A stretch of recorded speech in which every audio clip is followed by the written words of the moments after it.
Hello दोस्तों, हमारे channel पर फिर से आपका स्वागत है। आज हम जेफ केलर द्वारा लिखी गई पुस्तक एटीट्यूड इज एवरीथिंग के बारे में डिस्कस करेंगे।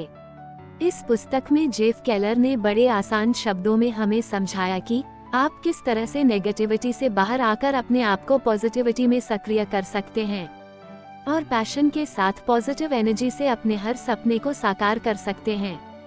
Jeff Keller, attitude is everything book summary in Hindi. आपका रवैया दुनिया के लिए आपकी खिड़की है। Your attitude is your window to the world. घर के बाहर कितनी भी अच्छी सीनरी हो, अगर घर का विंडो गंदा हो तो आपको अच्छा नजारा भी बुरा ही दिखेगा। हर कोई अपने आसपास के लोगों को एक विंडो से यानी कि अपने एटीट्यूड से देखता है। अगर वो विंडो गंदा हो तो दुनिया उसे गंदी दिखती है, और अगर विंडो साफ हो तो उसे दुनिया भी साफ और अच्छी लगेगी। इसलिए ये जरूरी है कि हम अपने विंडो को एकदम साफ रखें। आप एक मानव चुंबक हैं, यानी कि you are a human magnet. कुछ लोग काफी सफल हो जाते हैं और कुछ लोग अपनी असफलता से ही बाहर नहीं आ पाते। जेफ ने सफलता की कुंजी को 6 शब्द में बताया है, और आपको ये जानकर हैरानी होगी, यही 6 शब्द ही आपको सफल बनाएंगे और यही 6 शब्द आपको असफल भी बनाएगी। We became what we think about, मतलब हम वही बन जाते हैं जैसे हम खुद के बारे में सोचते हैं। यह ऐसे काम करता है, यदि हम किसी लक्ष्य के बारे में लगातार सोचते हैं तो हम उसकी ओर आगे बढ़ने का प्रयत्न आरंभ कर देंगे। मान लीजिए एक आदमी है जो सोचता है कि मैं हर साल 10 लाख रुपए कमा सकता हूँ, तो वो एक मानव चुंबक ह्यूमन मैग्नेट की तरह उन सभी रास्तों को ढूंढ लेगा जिससे वो 10 लाख रुपए कमा सके। अब दूसरा पहलू ये है, अगर वो सोचे उसे अपने परिवार की समस्याओं को दूर करने के लिए 10 लाख रुपए कमाने चाहिए। अब क्या वो 10 लाख रुपए कमा सकता है? ये उस आदमी पे डिपेंड करता है कि वो खुद पर कितना भरोसा करता है। अगर आप ये सोचे कि मैं 10 लाख रुपए कमा सकता हूँ और 10 लाख रुपए कमाने चाहिए, इसमें 2 चीजें सामने आती है, कमा सकता हूँ पॉजिटिव एटीट्यूड और कमाने चाहिए नेगेटिव एटीट्यूड। अगर आपका खुद पे भरोसा है, कुछ करने की हिम्मत है, तो आप एक दिन 10 लाख जरूर कमा लेंगे। दोस्तों, असफलता बस एक स्पीड ब्रेकर की तरह होता है जो हमारे सपनों के रास्ते में आकर बस हमें टेस्ट करता है, और अगर हम में एक पॉजिटिव एटीट्यूड नहीं होगा तो यही स्पीड ब्रेकर हमें पहाड़ जैसा लगने लगेगा और हम इस ब्रेकर को पार करने के बजाय वही हार मान जाएंगे। इसीलिए जब भी आप अपनी जिंदगी में कुछ नया शुरू करिए तो ये बात याद रखिएगा कि असफलता बस हमें ये दिखाने आती है कि हमें अपने सपने को पाने की कितनी चाहत है। अपनी सफलता की कल्पना करें, यानी कि picture your way to success. एक इंटरव्यू में प्रसिद्ध गायिका सेलिन डियोन से पूछा गया कि क्या उन्होंने अपने करियर की शुरुआत में कभी सोचा था कि उनके लाखों रिकॉर्ड बिकेंगे और वे टूर पर रहकर हर सप्ताह कई हजार लोगों के सामने गाना गाएंगी। तब गायिका ने जवाब दिया कि इनमें से किसी भी बात पर उन्हें आश्चर्य नहीं हुआ, क्योंकि इस तरह की कल्पना उन्होंने तभी कर ली थी जब वे केवल 5 वर्ष की थी। इसलिए हमारा पहला कदम अपने इच्छित परिणाम की छवि का निर्माण करना है। आपको केवल अपनी कल्पना ही सीमित कर सकती है। आप जानते होंगे कि बहुत से लोग सार्वजनिक सभा में संबोधित करने से घबराते हैं। कई तरह के सर्वे करने के बाद पाया गया कि यह लोगों का सबसे बड़ा डर है, जो मौत के डर से भी कहीं आगे है। आइए देखें कि जब लोगों से भाषण देने के बारे में सिर्फ सोचने भर के लिए भी कहा जाए तो उनके मन में किस तरह के चित्र उभरने लगते हैं। वे स्वयं को श्रोताओं के सामने घबराए हुए खड़ा देखते हैं। शायद वे जो कहना चाहते हैं उसे याद करने में कठिनाई का अनुभव करते हैं। यदि अपने मानस पटल पर आप इन छवियों को बार बार दोहराएं, तो यकीन माने कि आप एक वक्ता के रूप में कोई खास सफलता हासिल नहीं कर पाएंगे। इसके बजाय अपने मन में इस तरह की छवि बनाएं कि आप आत्मविश्वास से भरे हुए अपनी प्रस्तुति दे रहे हैं। श्रोतागण आपके हर शब्द को ध्यान से सुन रहे हैं। आपने श्रोताओं को एक मजेदार वाकया सुनाया है और वे हंस रहे हैं। अंत में वे बड़ी गर्मजोशी से आपके लिए तालियां बजा रहे हैं। बाद में लोग आपको बधाई देने आ रहे हैं। क्या आप देख पा रहे हैं कि ऐसे मानसिक चित्र किस तरह एक बेहतर वक्ता बनने में आपकी सहायता कर सकते हैं? हालांकि ध्यान रखें कि आपके मन में उभरी इस तरह की तस्वीरें रातों रात वास्तविकता में साकार नहीं होती। हाँ, लेकिन ये तय है कि धैर्य के साथ लगातार इस तरह की मानसिक तस्वीरों, फिल्मों पर अपना ध्यान केंद्रित कर आप ऑटोमेटिकली उन तरीकों से कार्य करने लगेंगे जो आपके स्वप्न साकार करने में सहायक सिद्ध होंगे। प्रतिबद्धता हो जाए और दुनिया हिला दे, यानी कि Make a commitment and you'll move mountains। आइए इसे एक शानदार स्टोरी से समझते हैं, जो कि है न्यूपोर्ट बीच कैलिफोर्निया के निवासी बेंजामिन रोल की कहानी। रोल ने 1990 में 67 वर्ष की उम्र में लॉ स्कूल से ग्रेजुएशन किया।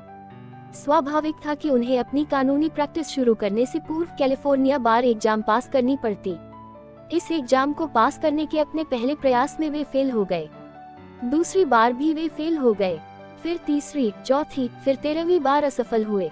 मैं आपको बता दूं, बार एग्जाम साल में केवल 2 बार दी जा सकती है। इसलिए जब वे अपने 13वें प्रयास में असफल रहे तब वे 73 वर्ष के हो चुके थे। अधिकतर लोग इतने प्रयासों के बाद हार मान लेते, लेकिन बेंजामिन रोल ऐसे नहीं थे। उन्होंने 14वीं बार एग्जाम दिया और इस बार पास हो गए। 1997 में 74 वर्ष की उम्र में उन्हें कैलिफोर्निया राज्य में कानूनी प्रैक्टिस करने की अनुमति मिल गई। तो ये है वे व्यक्ति जो कमिटेड थे और किसी भी कीमत पर अपने लक्ष्य की प्राप्त करना चाहते थे। अब आप प्रतिबद्धता की शक्ति के बारे में जान चुके हैं। इस सिद्धांत को अमल में लाने का समय आ गया है।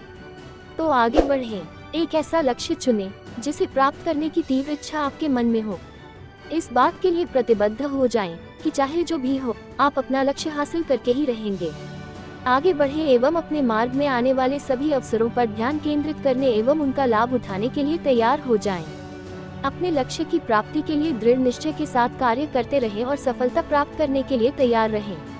अपने शब्दों को पथ प्रदर्शक बनाएं, यानी कि Your words blaze a trail।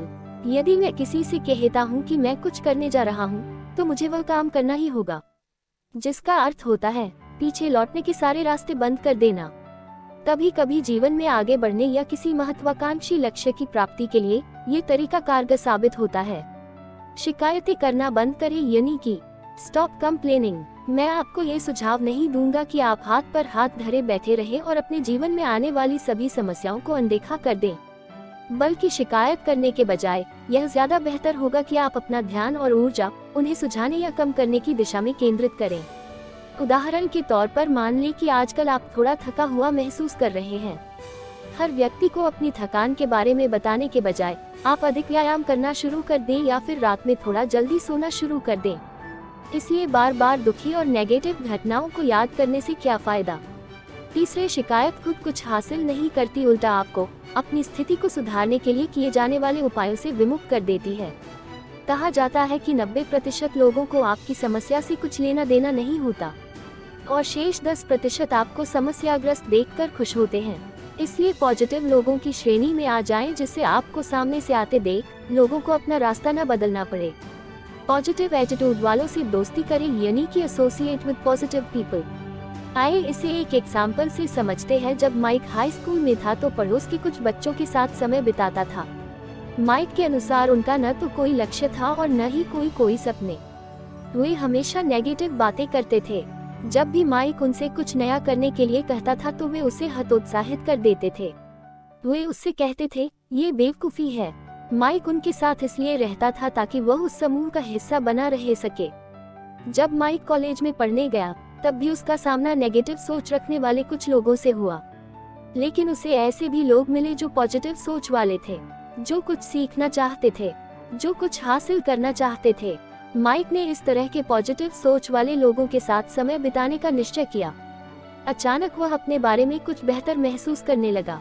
उसने एक बढ़िया एटीट्यूड विकसित कर लिया था। उसने अपने लक्ष्य तय करना शुरू कर दिया।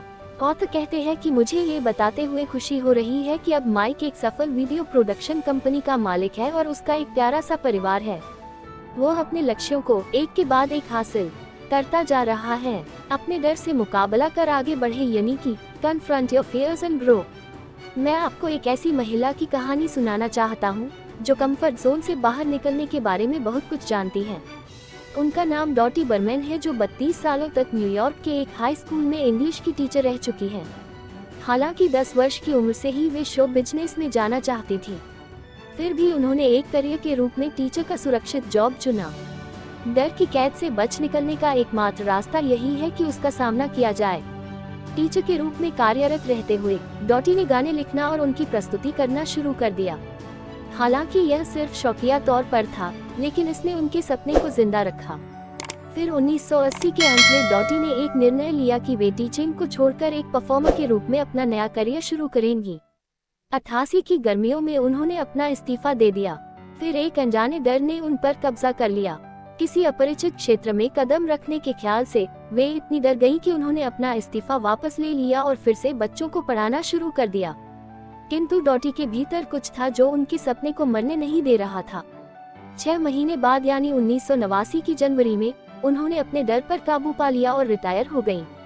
1998 में यानी अपनी उम्र के 60वें साल में उन्होंने अपनी बेहतरीन सीडी निकाली जिसका नाम था I am in love with the computer. उन्होंने न केवल न्यूयॉर्क सिटी के एक कैबरे में किए गए म्यूजिकल रिव्यू में बल्कि देश भर के कई संस्थानों में इसे परफॉर्म किया था। इस तरह से डॉटी ने आपने अपने डर से मुकाबला किया और हमें अपने सपनों के पीछे भागने के लिए प्रेरित किया। दोस्तों, आप अपने डरों से मुकाबला करके ही आप अपनी क्षमता को विकसित कर सकते हैं तथा एक ऐसा सक्रिय एवं परिपूर्ण जीवन जी सकते हैं जिसके आप हकदार हैं। ऐसा फैसला करने पर आपको कभी पछतावा नहीं होगा। असफलता से न घबराएं, यानी कि get out there and fail. विजेता वे हैं जो जानते हैं कि जीवन में किसी बच्चे की तरह दौड़ना सीखने के पहले चलना जरूरी है और चलना सीखने के पहले रेंगना जरूरी है। इतना ही नहीं, हर नया लक्ष्य असफलता का एक नया समूह लेकर आता है। यह आप पर निर्भर करता है कि आप इस तरह की निराशा को अस्थायी रुकावट या चुनौती समझकर उसे मात देते हैं या फिर उसे अजेय समझकर उसे हार मान लेते हैं। यदि आप अपनी हर पराजय से सीखने का निश्चय कर ले और अपने अंतिम परिणाम पर ध्यान केंद्रित कर ले तो असफलता अंततः आपको सफलता दिलवाकर ही रहेगी। तो दोस्तों, इस वीडियो में बस इतना ही। आपको ये वीडियो कैसी लगी हमें कमेंट करके जरूर बताएं। हमारे लेटेस्ट वीडियो को देखने के लिए हमारे YouTube चैनल को सब्सक्राइब करना न भूलें।